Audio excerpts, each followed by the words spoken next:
The old man came out of the door into the bright sunshine, and for a moment he stood leaning on his stick, looking around him, blinking at the strong light. He stood with his head on one side, looking up, listening for the noise which he thought he had heard. He was small and thick and well over 70 years old, although he looked nearer 85 because rheumatism had tied his body into knots. His face was covered with grey hair, and when he moved his mouth, he moved it only on one side of his face. On his head, whether indoors or out, he wore a dirty white topi. He stood quite still in the bright sunshine, screwing up his eyes, listening for the noise. Yes, there it was again. The head of the old man flicked around, and he looked towards the small wooden hut standing 100 yards away on the pasture. This time there was no doubt about it. The yelp of a dog. The high-pitched, sharp-piercing yelp of pain which a dog gives when he is in great danger. Twice more it came, and this time the noise was more like a scream than a yelp. The note was higher and more sharp, as though it were wrenched quickly from some small place inside the body. The old man turned and limped fast across the grass towards the wooden shed where Judson lived, pushed open the door and went in. The small white dog was lying on the floor, and Judson was standing over it, his legs apart, his black hair falling all over his long red face, standing there tall and skinny, muttering to himself and sweating through his greasy white shirt. His mouth hung open in an odd, lifeless way, as though his jaw was too heavy for him, and he was dribbling gently down the middle of his chin. He stood there, looking at the small white dog, which was lying on the floor, and with one hand he was slowly twisting his left ear. In the other he held a heavy bamboo. The old man ignored Judson and went down on his knees beside his dog, gently running his thin hands over its body. The dog lay still, looking up at him with watery eyes. Judson did not move. He was watching the dog and the man. Slowly the old man got up, rising with difficulty, holding the top of his stick with both hands and pulling himself to his feet. He looked around the room. There was a dirty, rumpled mattress lying on the floor in the far corner. There was a wooden table made of packing cases, and on it a primer stove and a chipped blue enameled saucepan. There were chicken feathers and mud on the floor. The old man saw what he wanted. It was a heavy iron bar standing against the wall near the mattress, and he hobbled over towards it, thumping the hollow wooden floorboards with his stick as he went. The eyes of the dog followed his movements as he limped across the room. The old man changed his stick to his left hand, took the iron bar in his right, hobbled back to the dog, and without pausing, he lifted the bar and brought it down hard upon the animal's head. He threw the bar to the ground and looked up at Judson, who was standing there with his legs apart, dribbling down his chin and twitching around the corners of his eyes. He went right up to him and began to speak. He spoke very quietly and slowly, with a terrible anger, and as he spoke, he moved only one side of his mouth. "You killed him," he said. "You broke his back." Then, as the tide of anger rose and gave him strength, he found more words. He looked up and spat them into the face of the tall Judson, who twitched around the corners of his eyes and backed away towards the wall. "You lousy, mean, dog-beating bastard. That was my dog. What the hell right have you got beating my dog? Tell me that. Answer me, you slobbering madman. Answer me!" Judson was slowly rubbing the palm of his left hand up and down the front of his shirt, and now the whole of his face began to twitch. Without looking up, he said, "He wouldn't stop licking that old place on his paw. I couldn't stand the noise it made. You know I can't stand noises like that, licking, licking, licking. I told him to stop. He looked up and wagged his tail, but then he went on licking. I couldn't stand it any longer, so I beat him." The old man did not say anything. For a moment it looked as though he were going to hit this creature. He half raised his arm, dropped it again, spat on the floor, turned around and hobbled out of the door into the sunshine. He went across the grass to where a black cow was standing in the shade of a small acacia tree, chewing its cud. And the cow watched him as he came limping across the grass from the shed. But it went on chewing, munching its cud, moving its jaws regularly, mechanically, like a metronome in slow time. The old man came limping up and stood beside it, stroking its neck. Then he leant against its shoulder and scratched its back with the butt end of his stick. He stood there for a long time, leaning against the cow, scratching it with his stick. And now and again he would speak to it, speaking quiet little words, whispering them almost, like a person telling a secret to another. It was shady under the acacia tree, and the country around him looked lush and pleasant after the long rains, for the grass grows green up in the highlands of Kenya, and at this time of the year, after the rains, it is as green and rich as any grass in the world. Away in the north stood Mount Kenya itself, with snow upon its head, with a thin white plume trailing from its summit, where the icy winds made a storm and blew the white powder from the top of the mountain. Down below, upon the slopes of that same mountain, there were lion and elephant, and sometimes during the night one could hear the roar of the lions as they looked at the moon. The days passed, and Judson went about his work on the farm in a silent, mechanical kind of way, taking in the corn, digging the sweet potatoes, and milking the black cow, while the old man stayed indoors, away from the fierce African sun.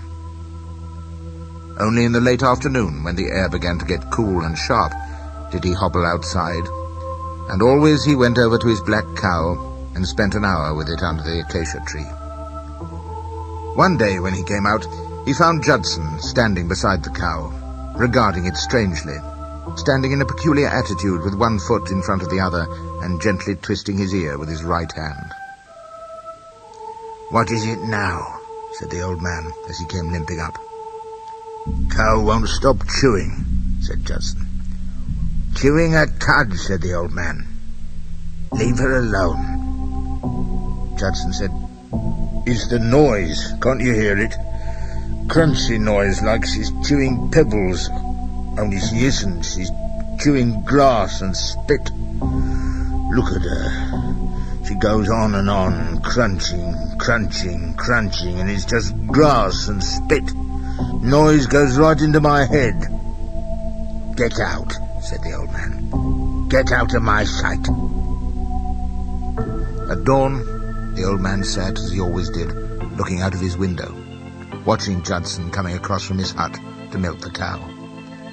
He saw him coming sleepily across the field, talking to himself as he walked, dragging his feet, making a dark green trail in the wet grass, carrying in his hand the old 4-gallon kerosene tin which he used as a milk pail. The sun was coming up over the escarpment and making long shadows behind the man, the cow, and the little acacia tree. The old man saw Judson put down the tin, and he saw him fetch the box from beside the acacia tree and settle himself upon it, ready for milking. He saw him suddenly kneeling down, feeling the udder of the cow with his hands, and at the same time the old man noticed from where he sat that the animal had no milk. He saw Judson get up and come walking fast towards the shack. He came and stood under the window where the old man was sitting and looked up. "Cow's got no milk," he said. The old man leaned through the open window, placing both his hands on the sill. "You lousy bastard, you stole it." "I didn't take it," said Judson. "I've been asleep." "You stole it." The old man was leaning farther out of the window, speaking quietly with one side of his mouth. "I'll beat the hell out of you for this," he said. Judson said, "Someone stole it in the night, a native, one of the Kikuyu. Maybe she's sick." It seemed to the old man that he was telling the truth. "We'll see," he said, "if she milks this evening. And now, for Christ's sake, get out of my sight." By evening the cow had a full udder, and the old man watched Judson draw 2 quarts of good thick milk from under her. The next morning she was empty. In the evening she was full. On the 3rd morning she was empty once more. On the 3rd night the old man went on watch. As soon as it began to get dark, He stationed himself at the open window with an old 12-bore shotgun lying on his lap, waiting for the thief who came and milked his cow in the night. At first it was pitch dark and he could not see the cow even, but soon a 3/4 moon came over the hills, and it became light almost as though it was daytime. But it was bitter cold, because the highlands are 7,000 feet up, and the old man shivered at his post and pulled his brown blanket close around his shoulders. He could see the cow well now, just as well as in daylight, and the little acacia tree threw a deep shadow across the grass, for the moon was behind it. All through the night, the old man sat there, watching the cow, and save when he got up once and hobbled back into the room to fetch another blanket, his eyes never left her. The cow stood placidly under the small tree, chewing her cud and gazing at the moon. An hour before dawn, her udder was full. The old man could see it. He'd been watching it the whole time, and although he had not seen the movement of its swelling any more than one can see the movement of the hour hand of a watch, yet all the time he'd been conscious of the filling as the milk came down. It was an hour before dawn. The moon was low, but the light had not yet gone. He could see the cow and the little tree and the greenness of the grass around the cow. Suddenly he jerked his head. He heard something. Surely that was a noise he heard. Yes, there it was again. A rustling in the grass, right underneath the window where he was sitting. Quickly he pulled himself up and looked over the sill onto the ground. Then he saw it. A large black snake, a mamba, 8 feet long and as thick as a man's arm, was gliding through the wet grass, heading straight for the cow and going fast. Its small, pear-shaped head was raised slightly off the ground, and the movement of its body against the wetness made a clear hissing sound like gas escaping from a jet. He raised his gun to shoot. Almost at once he lowered it again. Why, he did not know, and he sat there, not moving, watching the mamba as it approached the cow, listening to the noise it made as it went, watching it come up close to the cow, and waiting for it to strike.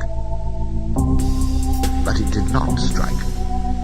It lifted its head, and for a moment let it sway gently back and forth. Then it raised the front part of its black body into the air under the udder of the cow, gently took one of the thick teats into its mouth, and began to drink. The cow did not move. There was no noise anywhere, and the body of the mamba curved gracefully up from the ground and hung under the udder of the cow. Black snake and black cow were clearly visible out there in the moonlight. For half an hour, the old man watched the mamba taking the milk of the cow. He saw the gentle pulsing of its black body as it drew the liquid out of the udder, and he saw it after a time change from one teat to another, until at last there was no longer any milk left. Then the mamba gently lowered itself to the ground and slid back through the grass in the direction whence it came.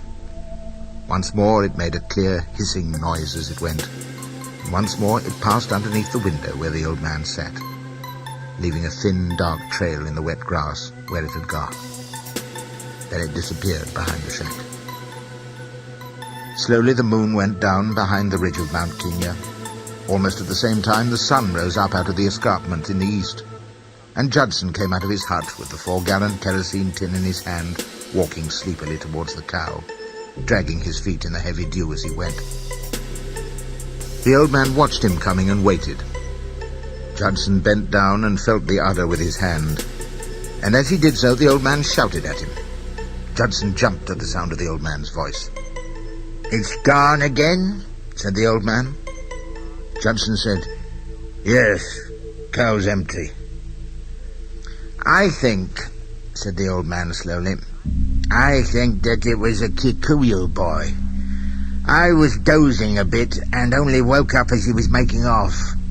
I couldn't shoot because the cow was in the way. He made off behind the cow. I'll wait for him tonight. I'll get him tonight," he added. Judson did not answer. He picked up his 4-gallon tin and walked back to his hut. That night the old man sat up again by the window watching the cow. For him, there was this time a certain pleasure in the anticipation of what he was going to see.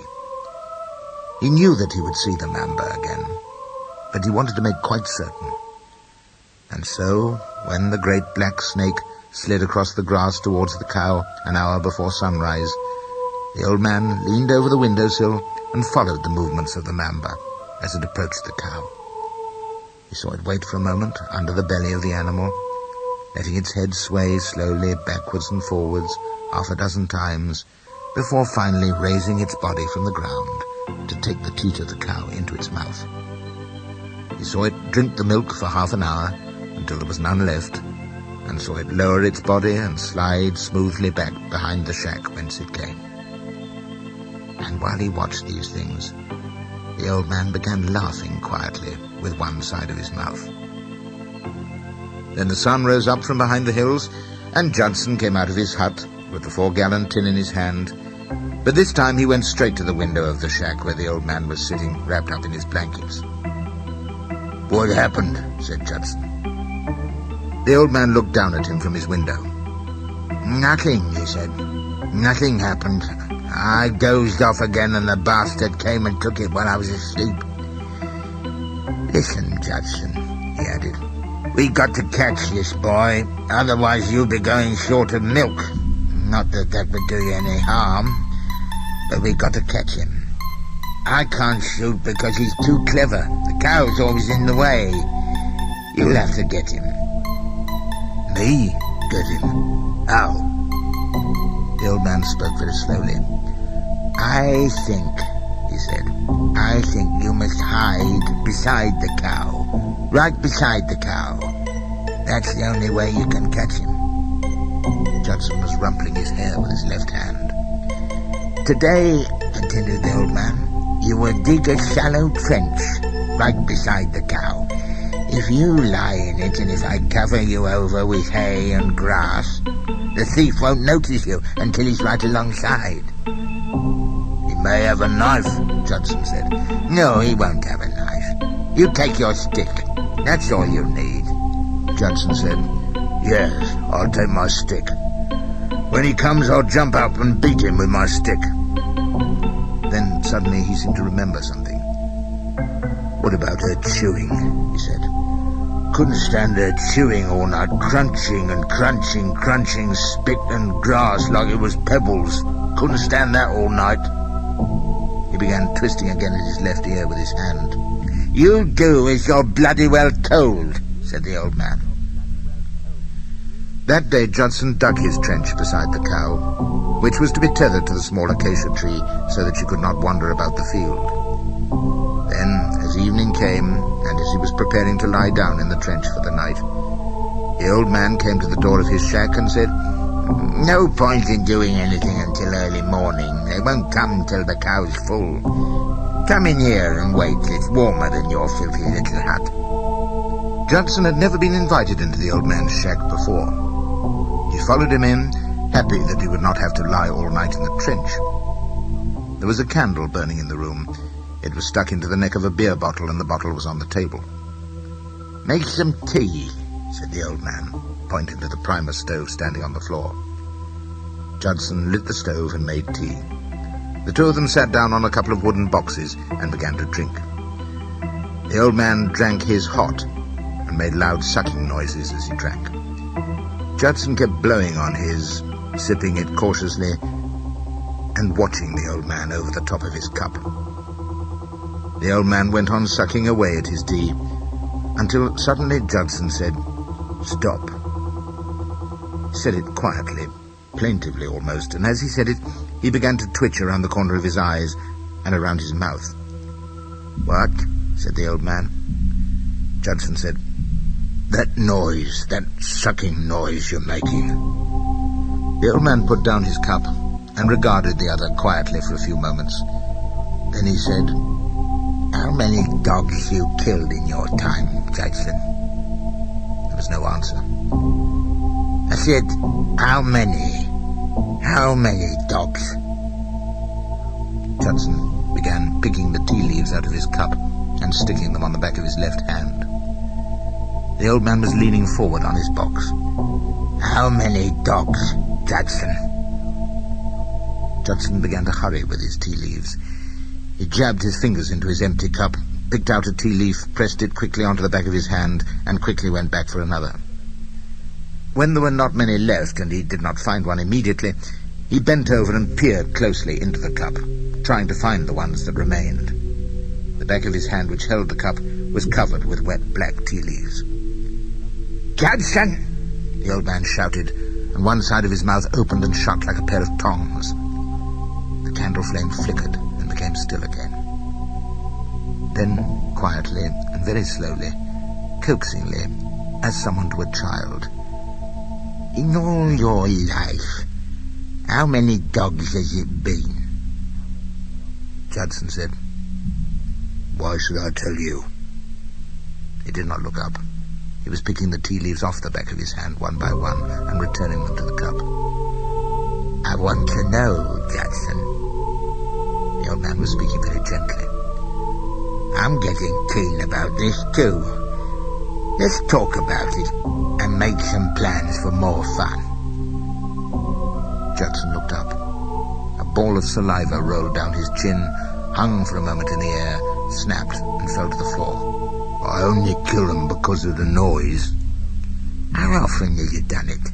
I'd love to know how often." "Lots of times, long ago." "How? Tell me how you used to do it. What way did you like best?" No answer. "Tell me, Judson. I'd love to know." "I don't see why I should. It's a secret." "I won't tell. I swear I won't tell." "Well, if you promise." Judson shifted his chair closer and spoke in a whisper. "Once I waited till one was sleeping. Then I got a big stone and dropped it on its head." The old man got up and poured himself a cup of tea. "He didn't kill mine like that. I didn't have time. The noise was so bad, the licking. I just had to do it quick. It didn't even kill him. I stopped the noise." The old man went over to the door and looked out. It was dark. The moon had not yet risen, but the night was clear and cold with many stars.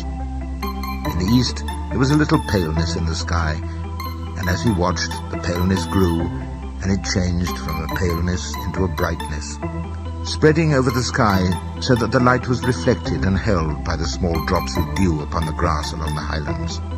And slowly the moon rose up over the hills.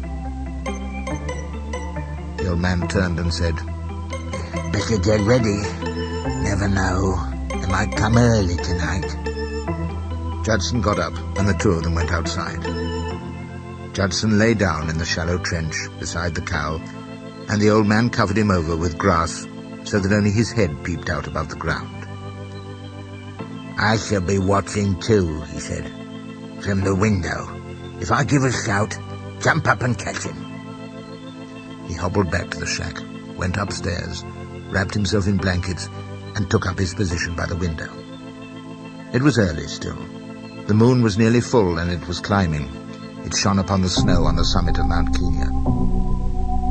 After an hour, the old man shouted out of the window, "Are you still awake, Judson?"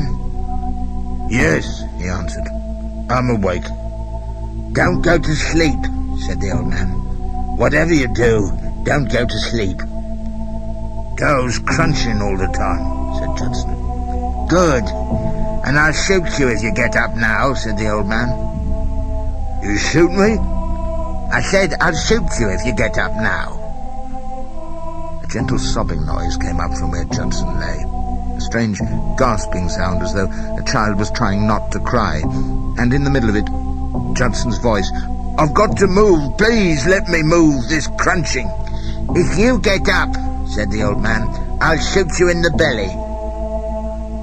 For another hour or so, the sobbing continued. Then, quite suddenly, it stopped. Just before 4 o'clock, it began to get very cold, and the old man huddled deeper into his blankets and shouted, "Are you cold out there, Judson? Are you cold?" "Yes," came the answer. "So cold. But I don't mind because cow's not crunching anymore." She's asleep. The old man said, "What you going to do with the thief when you catch him?" "I don't know." "Will you kill him?" A pause. "I don't know, I'll just go for him." "I'll watch," said the old man. "It ought to be fun." He was leaning out of the window with his arms resting on the sill. Then he heard the hiss under the windowsill and looked over and saw the black mamba sliding through the grass towards the cow, going fast and holding its head just a little above the ground as it went. When the mamba was 5 yards away, the old man shouted. He cupped his hands to his mouth and shouted, "Here he comes, Judson, here he comes, go and get him." Judson lifted his head quickly and looked up. As he did so, he saw the mamba, and the mamba saw him. It was a second, or perhaps two, when the snake stopped, drew back, and raised the front part of its body into the air. Then the stroke, just a flash of black and a slight thump as it took him in the chest. Judson screamed, a long, high-pitched scream which did not rise nor fall, but held its note until gradually it faded into nothingness, and there was silence. Now he was standing up, ripping open his shirt, feeling for the place in his chest, whimpering quietly, moaning and breathing hard with his mouth wide open. And all the while, the old man sat quietly at the open window, leaning forward and never taking his eyes away from the one below.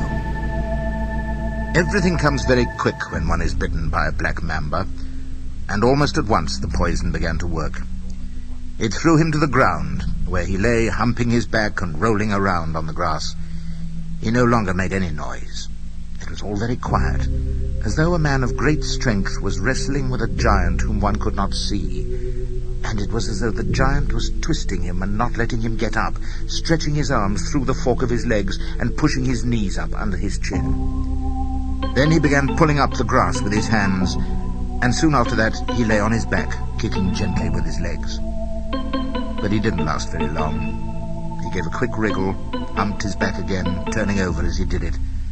Then he lay on the ground quite still, lying on his stomach with his right knee drawn up underneath his chest and his hands stretched out above his head. Still the old man sat by the window, and even after it was all over, he stayed where he was and did not stir. There was a movement in the shadow under the acacia tree, and the mamba came forward slowly towards the cow. It came forward a little, stopped, raised its head, waited, lowered its head, and slid forward again, right under the belly of the animal. It raised itself into the air and took one of the brown teats in its mouth and began to drink. The old man sat watching the mamba taking the milk of the cow, and once again he saw the gentle pulsing of its body as it drew the liquid out of the udder. While the snake was still drinking, the old man got up and moved away from the window. "You can have his share," he said quietly.